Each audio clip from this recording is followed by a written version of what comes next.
Halo teman-teman, selamat datang di Alfat Pangestu. Di channel ini kita akan membahas tragedi yang terjadi di muka bumi. Sebelum masuk ke videonya, jangan lupa kalian klik tombol subscribe dan nyalakan lonceng notifikasinya, karena di channel ini kita akan membahas tragedi-tragedi yang menarik yang terjadi di muka bumi. Di video kali ini kita akan membahas salah satu tragedi yang terjadi di Indonesia. Tepatnya tragedi ini terjadi di kota Yogyakarta, dan tragedi ini menggemparkan seluruh warga Yogyakarta. Tragedi ini merupakan tragedi pembunuhan yang menghilangkan nyawa salah satu mahasiswa yang ada di Yogyakarta. Tragedi ini yaitu kasus Redo Tri Agustin.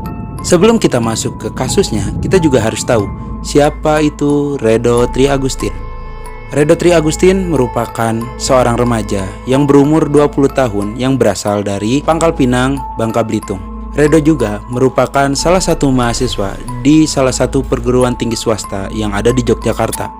Karena tempat ia menimba ilmu ini jauh dari rumahnya, maka Redo memutuskan untuk ngekos di daerah dekat kampusnya. Di kampus dan di lingkungannya, Redo merupakan orang yang sangat berprestasi. Ia sering mengikuti kegiatan kemahasiswaan yang ada di kampusnya. Redo juga merupakan orang yang ramah, mudah bergaul, dan memiliki banyak relasi. Karena di kampusnya Redo ini merupakan mahasiswa yang berprestasi, maka Redo melakukan sebuah penelitian yang bertujuan untuk akademik di kampusnya. Namun, Redo melakukan sebuah penelitian yang dianggap isu sensitif dan hal yang tabu yang ada di Indonesia. Di sini, Redo melakukan sebuah penelitian yang objeknya adalah kaum LGBT. Menurut sumber yang aku dapatkan, di sini saat Redo melakukan penelitiannya, Redo memasuki salah satu grup komunitas yang ada di platform sosial media, dan tentunya grup ini berisi mengenai kaum LGBT. Dari sinilah saat Redo memasuki grup tersebut, Redo bertemu dengan dua orang yang menjadikan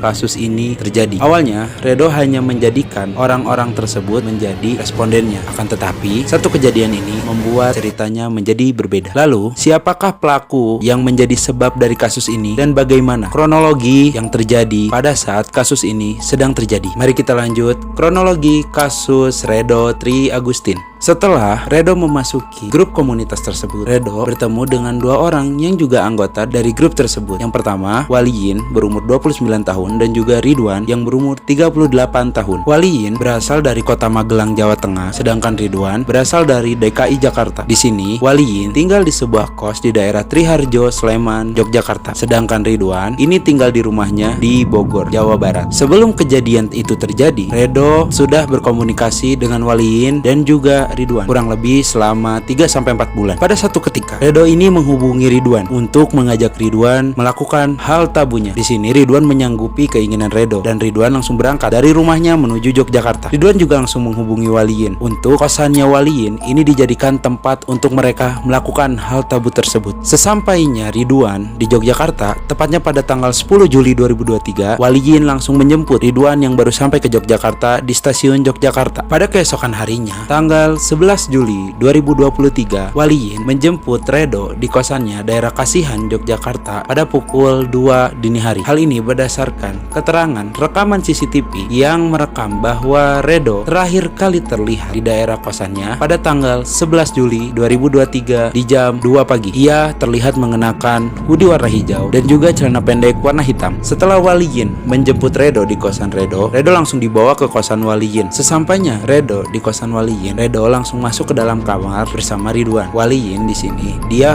pergi keluar, dan sumber menjelaskan bahwa Waliyin ini pergi ke angkringan. Nah, di sini ternyata kedua pelaku ini memiliki kecenderungan yang sangat-sangat ekstrim dalam melakukan hal tersebut. Kedua pelaku ini memiliki kecenderungan terhadap kekerasan jika mereka melakukan hal tersebut, dan pada saat itu ketika mereka melakukan hal tabu tersebut, di sini Redo diikat tangannya dan juga kakinya, lalu mulutnya ditutup oleh lakban. Ridwan melakukan kekerasan terhadap Redo dengan cara memukul perut Redo kurang lebih selama 15 menit hingga Redo ini mengeluh bahwa perutnya terasa sangat sakit. Namun Ridwan yang malah terbangkitkan rasa birahinya, ia malah lanjut memukul Redo dengan beberapa pukulan hingga Redo ini terjatuh pingsan. Setelah Redo terjatuh pingsan, Ridwan langsung menghubungi Waliyin untuk segera kembali ke kosnya karena Ridwan telah selesai melakukan hal tabu tersebut dengan Redo. Pada saat itu, Ridwan sempat mengecek denyut nadi di leher Redo, dan ternyata ternyata masih ada detak yang terasa oleh Ridwan. Namun di situ posisinya Redo sudah pingsan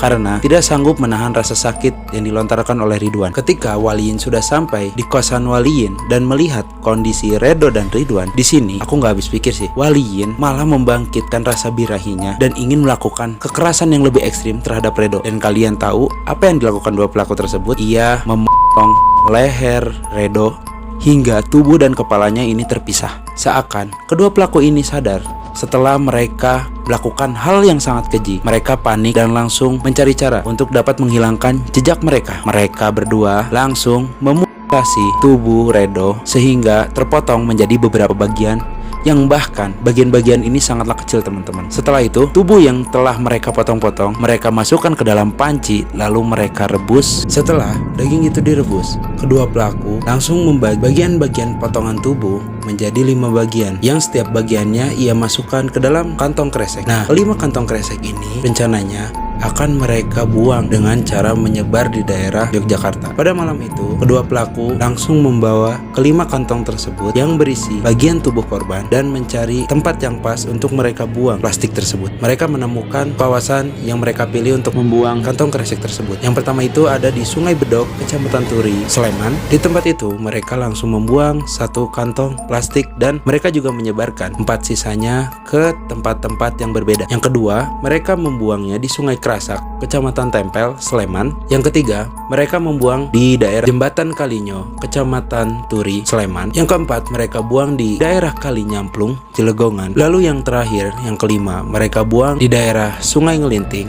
perbatasan Lumbung Rejo dan Merdeka Rejo. Setelah kedua pelaku ini membuang bagian seluruh tubuh korban, kedua pelaku langsung kabur mengamankan dirinya ke daerah Bogor, yaitu tempat tinggal Ridwan. Lalu bagaimana akhir dan terungkapnya kasus ini dan juga apa putusan yang diberikan kepada para pelaku? Mari kita lanjut.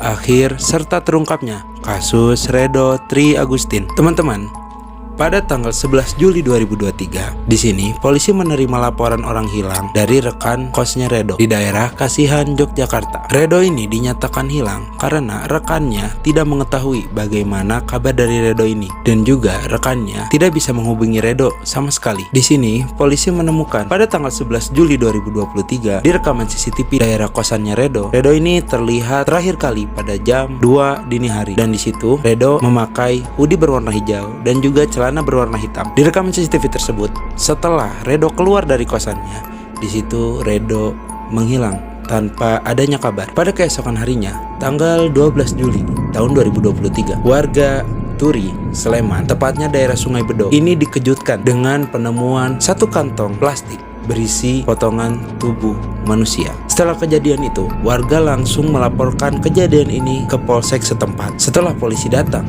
ke TKP dan melihat kantong tersebut, polisi langsung mengamankan dan langsung melakukan pencarian ke daerah-daerah yang ada di Yogyakarta karena potongan tubuh yang ditemukan oleh polisi ini belum sepenuhnya utuh. Polisi melakukan pencarian ke seluruh wilayah Yogyakarta dan juga wilayah-wilayah yang terdekat dari tempat ditemukannya pertama bagian tubuh tersebut. Dari hari pertama penemuan tubuh tersebut hingga tanggal 15 Juli 2023, polisi menemukan potongan-potongan lainnya di 5 tempat yang berbeda. Setelah polisi menemukan seluruh bagian tubuhnya hingga pada tanggal 15 Juli tahun 2023, ia menemukan sebuah potongan kepala yang berada pada daerah Sungai Kerasak, Yogyakarta pada pukul sekitar jam 5 sore. Setelah potongan-potongan tubuh ini ditemukan, jasad tersebut langsung diidentifikasi dan diautopsi. Berdasarkan hasil autopsi yang dilakukan oleh polisi dan juga berdasarkan DNA yang terdapat pada jasad tersebut, maka polisi memberikan keterangan jasad tersebut merupakan jasad dari Redo Tri Agustin yang menghilang sejak tanggal 11 Juli tahun 2023. Di sini,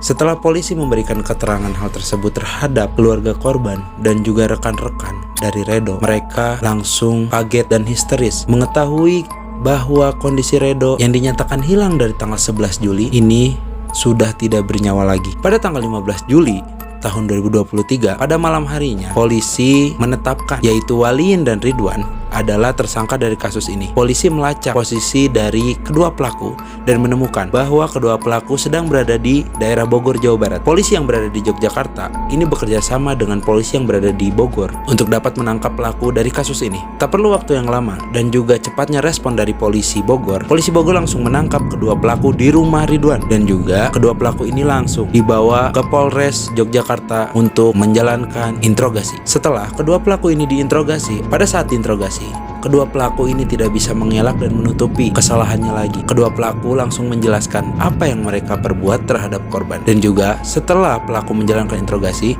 pelaku menjalankan reka adegan agar polisi dapat mengetahui apa motif yang dijalankan dan bagaimana kronologi terjadinya pembunuhan yang para pelaku lakukan terhadap korban. Setelah melakukan interogasi dan juga reka adegan, para pelaku ini dijerat dengan pasal 340 KUHP, yakni pasal tertinggi dari kasus pembunuhan, yaitu pembunuhan berencana. Berdasarkan pasal ini, para pelaku ini diancam dengan hukuman paling berat, yaitu hukuman penjara seumur hidup dan atau di penjara selama 20 tahun. Karena pembunuhan ini merupakan pembunuhan yang direncanakan, difikirkan, disiapkan, dan juga dengan kesadaran yang penuh dari para pelaku. Kedua pelaku ini langsung menjalankan persidangan pertamanya pada tanggal 22 November tahun 2023 di Pengadilan Negeri Sleman dan menjalankan rangkaian persidangannya. Pada tanggal 29 Februari 2024, hakim memvonis bahwa para pelaku ini dihukum mati. Namun teman-teman,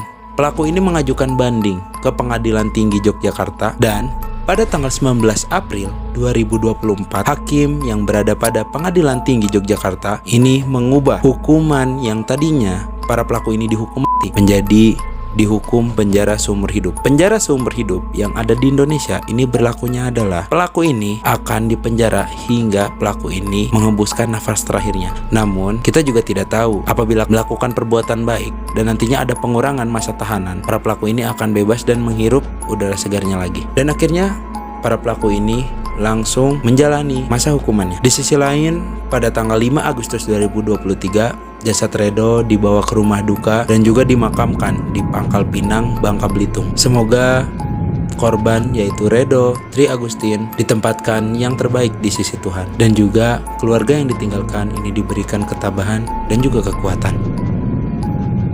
Teman-teman semua, dari kasus ini kita bisa belajar banyak bagaimana kita harus dapat melindungi diri kita agar kita bisa memilih hal-hal yang seharusnya kita lakukan dan hal-hal yang seharusnya tidak kita lakukan. Semoga kasus-kasus seperti ini tidak terjadi lagi di bagian bumi manapun, dan semoga kita semua terhindar dari seluruh mahabahaya.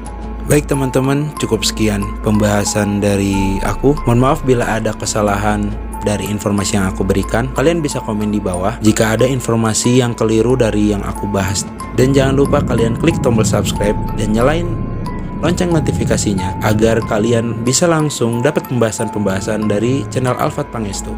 Dan jika kalian punya ide, kira-kira kita mau membahas apa lagi hal-hal yang menarik, kalian bisa komen di bawah dan juga DM Instagram aku yang ada di bawah ini.